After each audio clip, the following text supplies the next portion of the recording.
বীরভূমে ফের ইডির অভিযান, পাইকর কিষাণ মান্ডিতে ইডির হানা। কেন এই অভিযান, আরো বিস্তারিত জানবো। সরাসরি রয়েছেন আমাদের প্রতিনিধি ভাস্কর মুখোপাধ্যায়। ভাস্কর,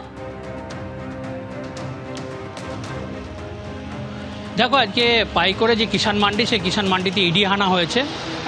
4 সদস্যের একটি দল সেই পাইকর যে কিষাণ মান্ডি সেখানে তারা এসছেন এবং সেখানে এই ঘণ্টাখানেকগুলো তারা সেখানে পৌঁছেছেন এবং সেখানে তল্লাশি চালাচ্ছেন। এবং মূলত এই কিষাণ মান্ডিগুলিতে সবথেকে বেশি দুর্নীতি হয়েছে, কারণ যেটা স্থানীয়দের প্রশাসন সূত্রে বা স্থানীয়দের বক্তব্য হচ্ছে যে এই শাসক দলের নেতাদের যে টাকা, সেই টাকা কিন্তু এই কিষাণ মান্ডির মাধ্যমেই সাদা হয়েছে।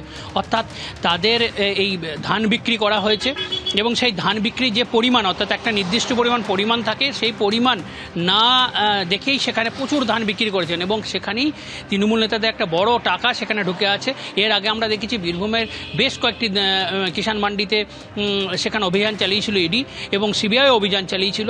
মূলত অর্থনৈতিক যে দুর্নীতি হয়েছে ক্ষেত্রে, সেই দুর্নীতিটা ধরার জন্যই কিন্তু ইডির আজকে অভিযান এই পাইকরে। এবং যেটা আমরা জানতে পারছি যে একজন প্রথম সারির তৃণমূল নেতা, তার বাড়ি থেকে একটা মোটা অঙ্কের টাকা উদ্ধার হয়েছিল এবং সেই টাকার তিনি যে হিসাব দিয়েছেন, সেক্ষেত্রে সেই হিসাবে কিন্তু ধান কেনার একটা হিসাব রয়েছে। এবং এই বিষয়টি সূত্রেই এখানে ইডি হানা দিয়েছে কিনা সেটা এখনও পরিষ্কার নয়, কিন্তু সেই বিষয়টি উঠে আসছে এবং ইডি এখানে খতিয়ে দেখতে চাইছে যে এই কিষাণ মান্ডিতে কারা কারা ধান বিক্রি করেছেন, কোনো এখানে আর্থিক দুর্নীতি হয়েছে কিনা, বড় মাপের কোনো শাসক দলের নেতা বা অন্য কেউ জড়িত কিনা, সেই বিষয়টি পুরো নির্দিষ্ট করার জন্যই এই ইডির তল্লাশি বলে আমরা জানতে পারছি। ধন্যবাদ ভাস্কর। আদালতের নির্দেশ না মানায় রাজ্যের অর্থ সচিবের বিরুদ্ধে রুল জারি করল কলকাতা হাইকোর্ট। রুল জারি নগরায়ণ দপ্তরের সচিবের বিরুদ্ধেও।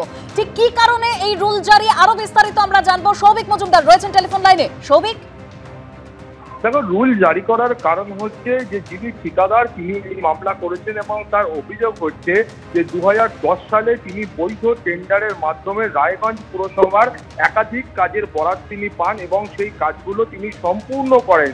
কিন্তু তারপরেও তিনি কিন্তু এখনো তার যে প্রাপ্য প্রায় 80 লক্ষ টাকা রয়েছে, সেই টাকা তিনি পাচ্ছেন না।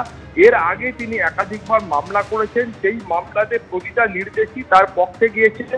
অর্থাৎ কলকাতা হাইকোর্টের তরফ থেকে তাকে 80 লক্ষ টাকা দেওয়ার জন্য বলা হয়েছিল। সিঙ্গেল বেঞ্চের তরফে সেই নির্দেশ যখন দেওয়া হয়, তারপরে ডিভিশন বেঞ্চও সেই নির্দেশই কিন্তু বহাল রাখেন। কিন্তু অভিযোগ হচ্ছে যে বারবার কলকাতা হাইকোর্টের তরফ থেকে টাকা দেওয়ার নির্দেশ দেওয়া হলেও সেই নির্দেশকে এখনো পর্যন্ত মান্যতা দেওয়া হচ্ছে না। ফলে সেই কারণেই আজকে কলকাতা হাইকোর্টের তরফ থেকে রাজ্যের অর্থ সচিব এবং নগরোন্নয়ন দপ্তরের সচিবের বিরুদ্ধে রুল ইস্যু করা হয়েছে, আদালত অবমাননার রুল, এবং তাদেরকে উত্তর দিয়ে বলতে হবে কেন তারা আদালতের নির্দেশের পরেও এই টাকা দিচ্ছেন না বা এই অর্থ দেওয়ার বিষয়ে তাদের কি চিন্তাভাবনা আছে বা তাদের না দেওয়ার পেছনে কি যুক্তি রয়েছে। ফলে এই সমস্তটা তাদের এই উত্তরে বলতে হবে এবং আপাততভাবে রুল ইস্যু করা হয়েছে। আগামী নভেম্বর মাসের 3 তারিখ পরবর্তী শুনানি হবে। সেই সময় এই দুই সচিবকে তাদের কিন্তু কলকাতা হাইকোর্টে হাজিরা দিয়ে হলফনামার মাধ্যমে তাদের যে ব্যাখ্যা রয়েছে সেই ব্যাখ্যা কলকাতা হাইকোর্টকে জানাতে হবে। ধন্যবাদ সৌভিক।